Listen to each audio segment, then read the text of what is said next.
Hola chicos, bienvenidos a un nuevo programa Entre Luces y Sombras, radiografía de los conflictos que conmocionaron Ecuador en el 2023. Los conflictos que sacudieron el 2023. Este es nuestro primer capítulo, donde explicaremos los principales conflictos que marcaron el año 2023 en Ecuador, desde eventos trágicos hasta acciones de justicia. Analizaremos a fondo estos sucesos y reflexionaremos sobre las lecciones aprendidas.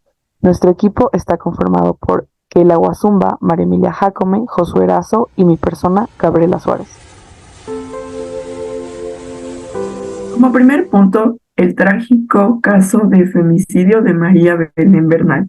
Hablaremos acerca de las causas, consecuencias, personas involucradas, estrategias que se utilizaron para resolver el caso y cómo los medios de comunicación lo percibieron. María Belén Bernal, una abogada que desapareció en circunstancias misteriosas, ¿cuáles fueron los eventos clave que llevaron a este conflicto? El 11 de septiembre de 2022, María Belén Bernal ingresó a la Escuela Superior de Policía en Quito, donde su esposo, Germán Cáceres, era teniente e instructor. Su desaparición desencadenó una serie de eventos desde la denuncia hasta la confesión del culpable. Y una vez que se confirmó la desaparición, ¿cuáles fueron los pasos que siguieron las autoridades? Germán Cáceres fue detenido y a la búsqueda de María Belén culminó con el hallazgo de su cuerpo en una quebrada el 21 de septiembre de 2022.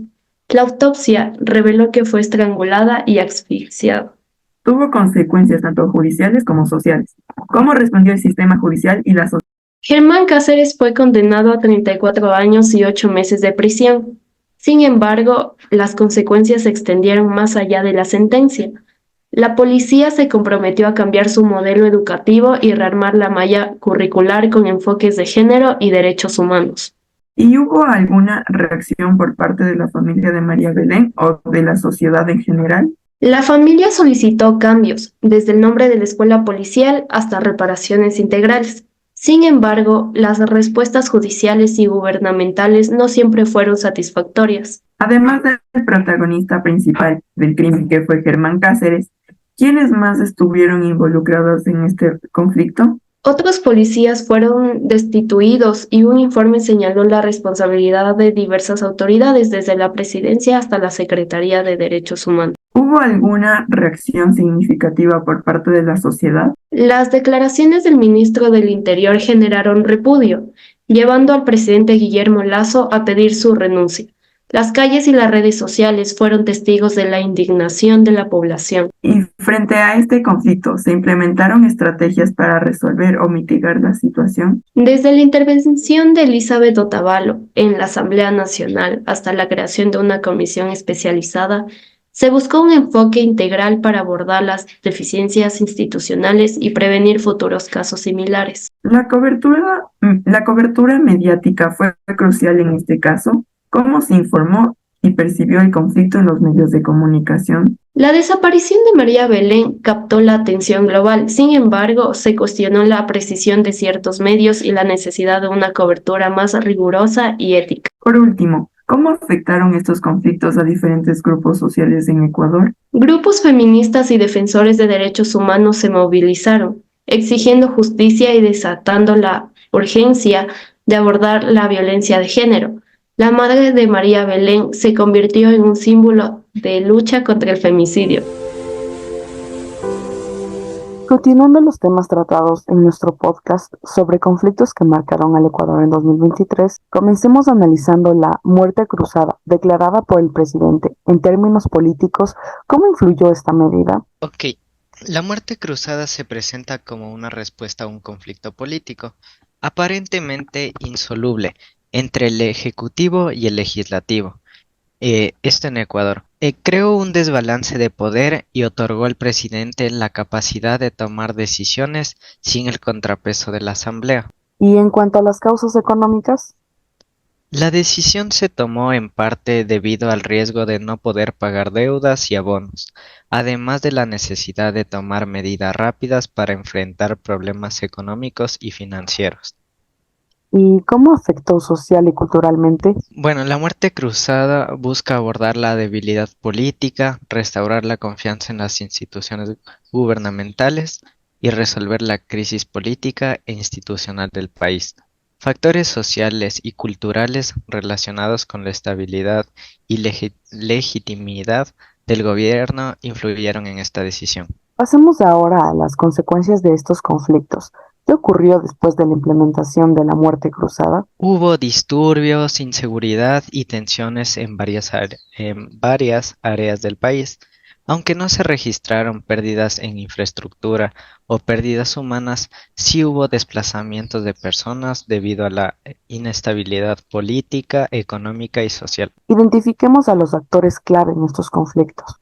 El gobierno, la Asamblea Nacional, la sociedad civil, las fuerzas policiales, los militares, y cada uno de estos jugaron un rol crítico. Cada uno tuvo su participación en la dinámica política y social del país. ¿Qué acciones se tomaron para resolver o mitigar estos conflictos? Se convocaron a elecciones anticipadas, permitiendo la participación del presidente y los asambleístas. Además, el gobierno tiene la capacidad de gobernar por decreto hasta que se instale la nueva Asamblea Nacional. ¿Cómo se informó sobre estos conflictos en los medios de comunicación? La cobertura varió según la perspectiva de los medios. En redes sociales con el hashtag Muerte Cruzada fue clave para informar a la población. El periodista Arturo Torres anticipó posibles consecuencias y tensiones. Examinemos un poco más los impactos diferenciados en diversos grupos sociales. Los movimientos indígenas expresaron un descontento, la sociedad civil se movilizó en protestas y la inestabilidad política afectó a la inversión y al crecimiento económico. ¿Existen patrones comunes entre estos conflictos? Ecuador muestra un patrón constante de inestabilidad política y económica. Los conflictos entre el Ejecutivo y el Legislativo debilitan la gobernabilidad y afectan negativamente la inversión y el crecimiento económico. Como tercer punto, elecciones anticipadas. Hablaremos acerca de cómo esto afectó a la ciudadanía ecuatoriana y el cambio repentino de presidente fue un evento que nos causó varios cambios. Empezamos con las elecciones presidenciales de Ecuador en 2023, convocadas tras el decreto presidencial de gobierno de Guillermo Lasso, utilizando el mecanismo constitucional de muerte cruzada. Este proceso se realizó para renovar la presidencia, vicepresidencia y Asamblea Nacional. Esto fue un momento crítico. La muerte cruzada se activó debido a la crisis política, pero también hubo controversias sobre la legalidad de la disolución de la Asamblea Nacional. Además, se llevaron a cabo elecciones legislativas y una consulta popular sobre la explotación petrolera en el Parque Nacional Yasuní. ¿Cuáles fueron las causas principales de estos conflictos? Analicemos estos factores políticos. El caso Encuentro desencadenó todo. Reveló vínculos del gobierno con la mafia albanesa, llevando a la Asamblea Nacional a iniciar un juicio político contra Lasso por peculado. En este contexto, Lasso emitió el decreto 741, disolviendo la Asamblea y convocando a elecciones extraordinarias. Hubo una clara polarización. Grupos de la izquierda democrática y el Partido Social Cristiano rechazaron la disolución, buscando que la Corte Constitucional la declarara inconstitucional. ¿Cuáles fueron las consecuencias de este conflicto? Aunque no hubo violencia directa, la crisis política generó incertidumbre y tensiones. Las estrategias de resolución incluyeron la convocatoria a nuevas elecciones y la emisión de decretos, leyes de urgencia económica.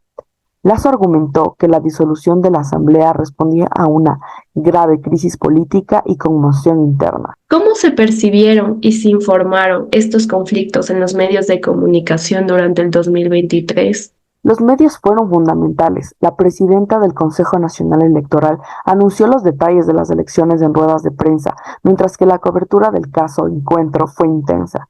La percepción pública se vio influenciada por la información difundida y la postura de diferentes actores. Como último tema tenemos el caso Metástasis, un caso que se desarrolló desde el 2023 y aún continúa su proceso. Comencemos por entender las causas de este caso. En mayo del 2022 se inició con la captura de Leandro Norero Tigua, conocido como El Patrón, Norero, narcotraficante y financiador de bandas rivales, desencadenó una serie de eventos que revelaron una red criminal operando para evadir la justicia. Bueno, las causas involucraron una red criminal dirigida por Norero que buscaba obtener beneficios judiciales a través de sobornos a funcionarios del sistema judicial, del gobierno y policías. Sus abogados pagaron sumas considerables para obtener liberaciones y otros beneficios. Además, se reveló la presunta participación de actores políticos, judiciales y policiales en la trama de corrupción. Esto incluye a Wilman Terán, presidente del Consejo de la Judicatura, y relaciones con personajes políticos como Javier Jordán y la alcaldesa María Fernanda Vargas. Las consecuencias del caso Metástasis fueron significativas. 29 personas fueron detenidas y se realizaron 70 allanamientos como parte de la operación. Pero, ¿cómo impactó esto en términos de pérdidas humanas y daños a la infraestructura? Bueno, se detuvieron a 29 personas, incluyendo jueces, fiscales, abogados y policías. El presidente del Consejo de la Judicatura, Wilman Terán, fue implicado y detenido por lavado de activos y soborno a jueces. Por otro lado, la actuación de la fiscal Diana Salazar fue cuestionada, generando dudas sobre la integridad del sistema judicial.